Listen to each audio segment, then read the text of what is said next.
পম্পার রান্নাঘরে সবাইকে স্বাগত। আজকে আমার রেসিপি নিরামিষ আলুর দম। আমি একটা মশলা তৈরি করে নেব।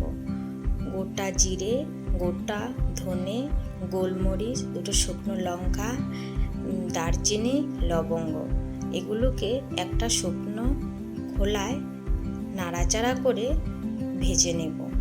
অবশ্যই গ্যাসটা যেন লো ফ্লেমে থাকে। লক্ষ্য রাখতে হবে মশলাগুলো যেন পুড়ে না যায়। একটু ঠান্ডা হওয়ার পর মিক্সিতে দিয়ে সেগুলোকে গুঁড়ো করে নেব। তারপর আমি আরেকটা পেস্ট তৈরি করব। ওই পেস্টের মধ্যে দিতে হবে টমেটো, পরিমাণ মতো টমেটো, আর যে যেরকম ঝাল খায় সেই পরিমাণ মতো কাঁচা লঙ্কা, আদা আর কয়েকটা কাজু বাদাম। তারপরে আমি উনানের মধ্যে কড়াইটা বসিয়ে নিলাম। কড়াইয়ের মধ্যে তেল দিয়ে দিলাম। তেলটা গরম হয়ে গেলে আমার যে আলুগুলো ছিল, কাটা আলুগুলো, সেগুলোর মধ্যে হলুদ লাগিয়ে কড়াইয়ে দিয়ে দিলাম।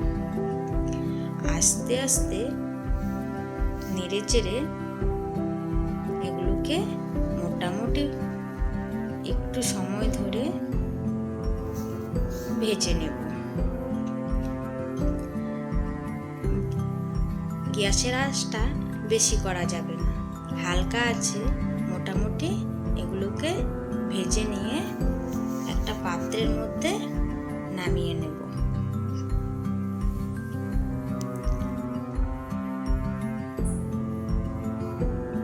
আলুটা মোটামুটি ভাজা হয়ে গেছে, এখন আমি নামিয়ে নিলাম। ওই তেলের মধ্যে দিয়ে দেব তেজপাতা, একটু এলাচ আর দারচিনি, আর একটু গোটা জিরা। এগুলো একটু নাড়াচাড়া করে আমি যে পেস্ট করে রেখেছিলাম মশলাটা, এটা আমি এটার মধ্যে দিয়ে দিব। একটু নাড়াচাড়া করে অল্প সময় ভেজে নেব।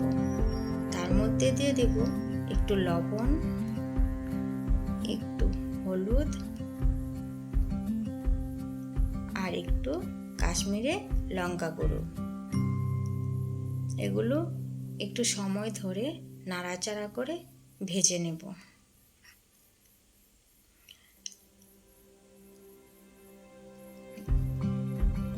একটু চিনি দিয়ে দিলাম, আর আগে যে মশলাটা করে রেখেছিলাম সেটা এখন দিয়ে দিব।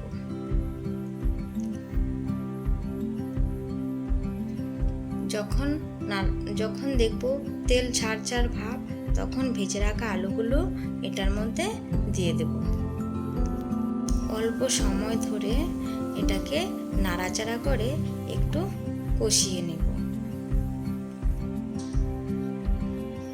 একটু জল দিয়ে দিলাম যেন আলুটা ভালোভাবে সিদ্ধ হয়ে যায়। তারপরে একটা ঢাকনা দিয়ে একটু সময়ের জন্য ঢেকে দেব। মোটামুটি একটু সময় পর ঢাকনাটা তুলে একটু নাড়াচাড়া করে দেখব আলুটা সিদ্ধ হয়েছে কিনা। আলুটা মোটামুটি সিদ্ধ হয়ে গেছে। তারপর একটু দিয়ে দিব টক দই।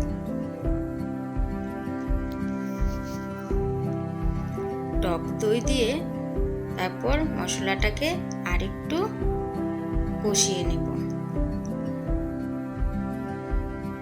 মোটামুটি হয়ে গেছে। তারপর এখানে দিয়ে দেব গরম জল। অবশ্যই গরম জল ব্যবহার করবে। একটু সময় ধরে এটা রান্না করে নেব।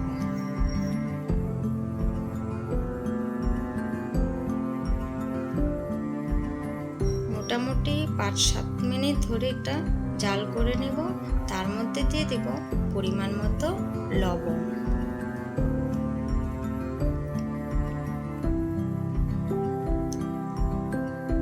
মোটামুটি হয়ে এসেছে, আর একটু সময় জাল করে তারপরে এখানে দিয়ে দেব ধনে কুচি, ধনে পাতা কুচি। দেখতেই পাচ্ছ তরকারিটা হয়ে গেছে, দেখতে কি সুন্দর হয়েছে কালারটা।